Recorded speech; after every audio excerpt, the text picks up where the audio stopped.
안녕하세요. 오늘은 아주 특별한 고대 불교 경전 마두르까마 상유따를 한번 들여다볼까 합니다. 우리말로 하면 여성에 대한 가르침인데요. 과연 수천 년 전에는 여성을 어떻게 바라봤을까요? 글자 너머에 숨겨진 진짜 의미가 뭔지 지금부터 함께 찾아가 보시죠. 자, 아주 흥미로운 질문으로 한번 시작해 볼게요. 아주 오래전, 그 옛날 경전에서는 과연 어떤 사람을 매력적이다라고 했을까요? 현대의 기준과는 많이 다를까요? 놀랍게도 그 답이 경전에 아주 명확하게 나와 있습니다. 네, 첫 번째 주제입니다.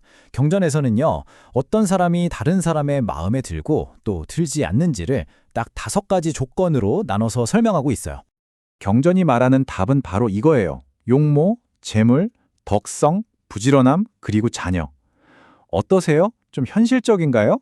그런데 여기서 진짜 놀라운 점은요, 이 5가지 조건이 남성과 여성 모두에게 똑같이 적용된다는 사실입니다.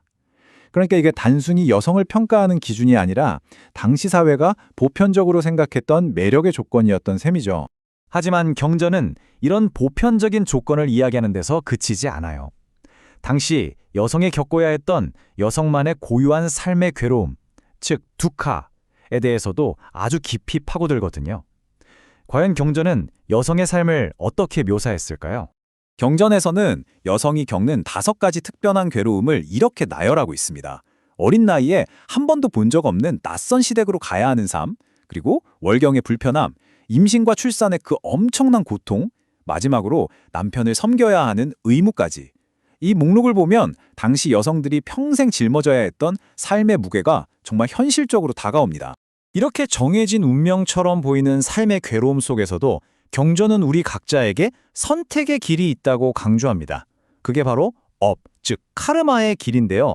과연 어떤 마음가짐과 행동이 우리의 다음 생을 천상과 지옥으로 가르는지 한번 살펴보겠습니다.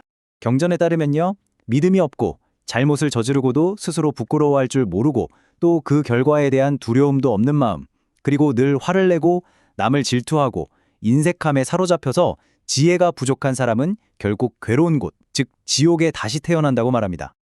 그렇다면 천상으로 가는 길은 뭘까요? 네, 맞아요. 방금 봤던 지옥으로 가는 그 마음을 정반대로 뒤집기만 하면 됩니다. 굳건한 믿음, 스스로를 부끄러워할 줄 아는 마음, 그리고 분노 대신 베품을 택하는 태도와 지혜. 경전은 바로 이 덕목을 갖춘 사람이 죽음 이후에 좋은 곳, 즉 천상세계에 태어난다고 약속합니다. 자, 그렇다면 당시 사회에서 여성이 가질 수 있었던 힘, 그러니까 영향력은 과연 무엇이었을까요?